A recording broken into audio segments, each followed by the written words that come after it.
UP scholarship 2023-24 के 5 ऐसे status जो डायरेक्टली रिजेक्ट होंगे, यानी कि आपका फॉर्म पूरे तरीके से डायरेक्टली रिजेक्ट हो जाएगा और आप इसमें कुछ नहीं कर सकते। तो कौन कौन से वो स्टेटस रहने वाले हैं? अगर आपका भी स्टेटस इस प्रकार से दिखा रहा होगा तो आपका भी फॉर्म डायरेक्टली रिजेक्ट हो जाएगा और आप भी उसमें कुछ नहीं कर सकते हैं। तो कौन कौन से वो स्टेटस रहने वाले हैं? अभी आपका स्टेटस जो है pending at district scholarship committee दिखा रहा होगा। सभी बच्चों ने अभी फिलहाल में जो आपका करंट स्टेटस है वो देख लिया होगा, pending at district scholarship committee दिखा रहा होगा। लेकिन कौन कौन से वो 5 ऐसे स्टेटस है जो डायरेक्टली रिजेक्ट होंगे, इससे पहले मैं आप सभी स्टूडेंट से रिक्वेस्ट करूंगा, और आपको भी मालूम है कि यहाँ से यूपी स्कॉलरशिप से संबंधित हर एक प्रकार की ऑफिशियल और ऑथेंटिक जानकारी सबसे पहले मिलती है। तो इसके लिए चाहे तो आप सभी स्टूडेंट चैनल को सब्सक्राइब कर सकते हैं, बेल आइकन को प्रेस करके ऑल पे क्लिक कर सकते हैं और टेलीग्राम चैनल को भी ज्वाइन कर सकते हैं। किसी अन्य प्रकार की समस्या हो तो आप कमेंट बॉक्स में कमेंट जरूर करेंगे, ठीक है।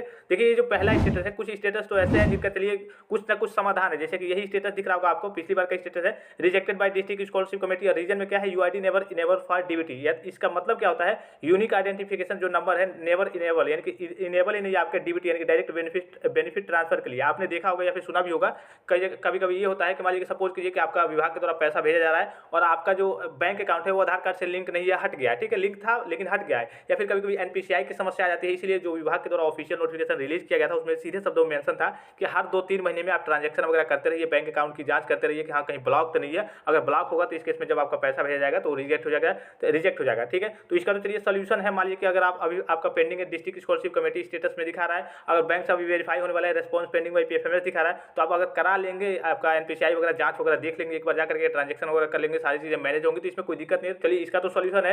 लेकिन कुछ स्टेटस ऐसे हैं जिसका कोई सोल्यूशन नहीं है। जैसे कि यहाँ पे आपको स्टेटस दिख रहा होगा, institution not verified by affiliating agency, यानी कि आपने देखा होगा कभी जो आपका कॉलेज लेवल का स्टेटस होता है उसमें दिख रहा होगा आपको कि सत्यापित नहीं किया गया है। तो इस केस में ये आपका दिखाएगा कि institution not verified by affiliating agency, और इस केस में आपका डायरेक्टली फॉर्म रिजेक्ट हो जाएगा। इसका कोई सोल्यूशन नहीं है, ठीक है। जब डीडब्ल्यू लेवल पे वेरीफाई होगा, जब आपका फाइनल ओरिजिनल स्टेटस रिलीज होगा। तो ये अटेंडेंस की समस्या है। तो अटेंडेंस की समस्या लगभग सभी स्टूडेंट्स को मालूम होगी। अगर आपका 75% से कम रहता है स्टेटस में अटेंडेंस का परसेंटेज, तो इस केस में आपका डायरेक्टली फॉर्म रिजेक्ट हो जाएगा। अब इस प्रकार से भी दिखा सकता है, अटेंडेंस यहाँ पे लेस देन 75%, या फिर लिखा हुआ भी रह सकता है अटेंडेंस परसेंटेज लेस देन 75%। इस केस में दोनों का मतलब यही है, और इस केस में आपका फॉर्म रिजेक्ट हो जाएगा और इसका भी कोई सोल्यूशन नहीं है। आप कॉलेज में बात जरूर करेंगे इसके लिए कि आपने मेरा अटेंडेंस जो परसेंटेज है क्यों इतना कम भर दिया है, ठीक है। हो सकता है पोर्टल जो करेक्शन के बाद पोर्टल वगैरह ओपन हो तो उसमें कुछ चीजें वो मैनेज कर पाए, हालांकि वो कॉलेज के ऊपर डिपेंड करता है सारी चीजें। एक और यहाँ पे दिख रहा होगा आपका, ये तो चलिए फंड की समस्या। आप जाहिर सी बात है, जब सरकार के पास गवर्नमेंट के पास पैसा रहेगा नहीं तो वो कैसे भेजेगा। तो देखिए यहाँ पे scholarship could not be disbursed due to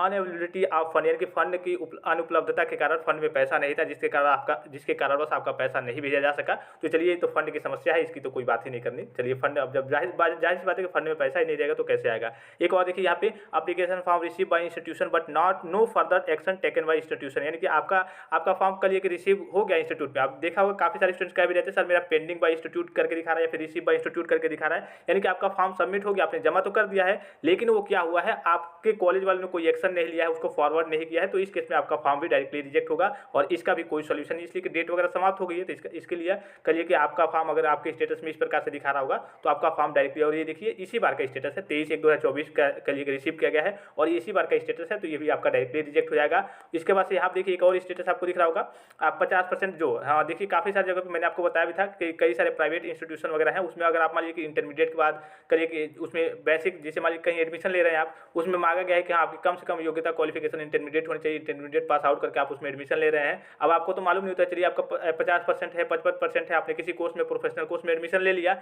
लेकिन वहाँ पे एक रूल रहता है कि हाँ अगर आपका इंटरमीडिएट में 60% से कम होगा तो इस केस में आप स्कॉलरशिप का फॉर्म भरेंगे तो आप स्कॉलरशिप के लिए एलिजिबल नहीं हो पाएंगे। वो तो क्राइटेरिया परसेंटेज का क्राइटेरिया है, मैंने आपको इन्फॉर्म किया ही है, तो ये भी आपका फॉर्म रिजेक्ट हो जाएगा, ठीक है। इसके अलावा यहाँ देखिए मार्क्स मिसमैच, ठीक है, चलिए इसका तो सोल्यूशन है, मार्क्स मिसमैच वगैरह है तो आप करेक्शन वगैरह कर लेंगे। और यहाँ पे ये जो दिखा रहा होगा ये वाला ऑप्शन देखिए, ये इंपॉर्टेंट है, ठीक है, रिजल्ट नॉट डिक्लेयर येट। अगर ये है आपका, सपोज कीजिए कि आपका 2 सेमेस्टर है, एक साल में 2 सेमेस्टर होता है, एक सेमेस्टर का रिजल्ट आ गया है, एक सेमेस्टर का रिजल्ट अभी नहीं आया है, आप करेक्शन की डेट भी आपकी समाप्त हो गई है, तो एक सेमेस्टर से आपका काम नहीं चलेगा। ऑफिशियल नोटिस में भी सारी चीजें मेंशन है, अगर दोनों सेमेस्टर का यानी कि आपका एक ईयर का ओवरऑल रिजल्ट अगर प्रीवियस ईयर का नहीं आया रहता है करेक्शन के डेट तक आप फिलअप नहीं कर पाते हैं तो आपका फॉर्म रिजेक्ट हो जाएगा, और रिजेक्ट में मेंशन हो जाएगा कि रिजल्ट नॉट डिक्लेयर येट, ये मेंशन हो जाएगा, ठीक है। तो इस बात का भी आपको विशेष ध्यान रखना है। इसके अलावा यहाँ पे एक स्टेटस दिख रहा होगा, block due to result not filled by student and not forwarded by institution. चलिए, तो फॉरवर्ड ही नहीं हुआ और स्टूडेंट ने फिल नहीं किया रिजल्ट, तो इसके कारण से ये आपका रिजेक्ट हुआ है। और यहाँ देखिए इनरोल में यही जो चलिए मिसमैच वाला मैंने आपको बता ही दिया।